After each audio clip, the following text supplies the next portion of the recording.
Hello mga kumarites, so for today's video nga ay magluluto tayo ng Cajun shrimp pasta. So ayun na nga, actually yung kapatid ko nagluluto dyan. Nagmelt lang kami ng butter, tapos nilagay yung cherry tomatoes. Cherry tomatoes! Sosyal! Oo, cherry tomatoes talaga kasi mas masarap siya, mas manamis-namis yung lasa. Perfect talaga yun na yun ang gamitin mo sa pasta na to. Sa puntong yan, nilagay niya na nga pala yung white onions, chop yun. And then sinunod niya yung garlic, minced garlic. Tapos, tuloy lang sa paggigisa, yan, sa pagsosote. Sote, spell. So, ayun na nga, mekos-mekos ulit hanggang sa nahilo na yan. Hintayin mo lang mag lightly golden brown siya, mga kumarites, para hanggang sa lumabas yung aroma niya. Aroma! O, yan na nga, at nilagay na ang Cajun powder. O, nahirapan pa, ayaw pa lumabas. Diyos me! Tak. O, sige, push. Pak, lalabas din yan. Sige pa, ayan o, takatak ng takatak, diba? Ayaw niya tumigil. Ang kulit kasi, hindi nakikinig. Sabi ko kanina, i-ready niya na yan, i-prepare. So, ayan na nga, nilagyan niya na rin ng black pepper yan. Ground yon. So, ayan, parang medyo nangalay ang lola niyo sa pagbi-video. Kulit kasi, yan. Minekos-mekos na naman ng lola nyo. So, alam nyo, kung aamoy nyo lang talaga yung dyan sa point na yan, ang bango niya na talaga. Lumabas na yung mga aroma ng herbs and spices na nilagay. Herbs and spices.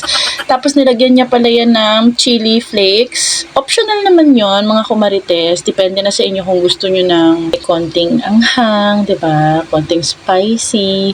Pero kung bata yung kakain, pwede namang wag nyo nalagyan. Tapos nilagyan niya rin yan ng broth cubes. Siyempre, shrimp ang nilagay, diba? Kasi nga, shrimp pasta. Lang nga naman ilagay beef broth cubes.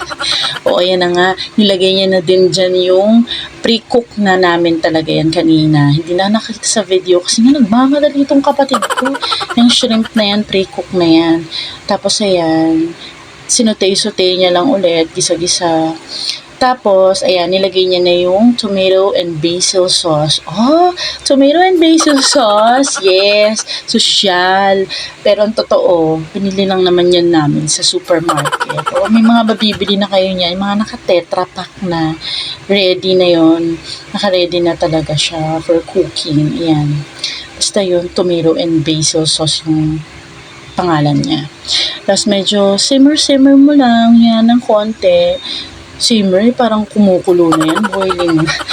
Anyway, yan, naglagay rin siya dyan ng konting white sugar para lang, alam mo yan, just to balance the taste. Kasi nga naglagay tayo ng tomato sauce, so syempre, para malesen yung acidity. O, pak, ayan na nga. Dahil nga, kasi nagmamadali talaga tong kapatid ko, nilagay niya na nga yung pre-cook na pasta namin kanina before kami mag-start. Sinet aside lang namin. Tapos nilagyan niya na ng parsley, chopped parsley. Syempre, para aesthetic, diba? O tapos konting parmesan para malasa. Ayan na nga, minekos-mekos na naman ng lola nyo. Para syempre manuot yung mga lasa niya. Ayan. Naku, yung bango-bango na niya talaga. Kung maaamoy nyo lang, grabe yung amoy ng Cajun, na mga yung iba pang spices na nilagay natin. Amoy pa lang, ang sarap na. Almost done na nga yan, mga kumarites. Actually, pwede kayong gumamit ng any pasta noodles na prefer nyo, kung ano yung bet nyo. So, yan, nilagyan niya na naman ng parmesan cheese sa ibabaw. O, syempre, para mas masarap, diba? Ayan na nga ang ating finished product. Tada!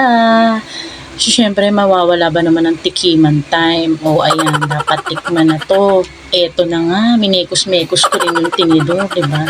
Hilong-hilo yung pasta, hindi ko pa makuha. At napakasarap talaga. Thank you for watching.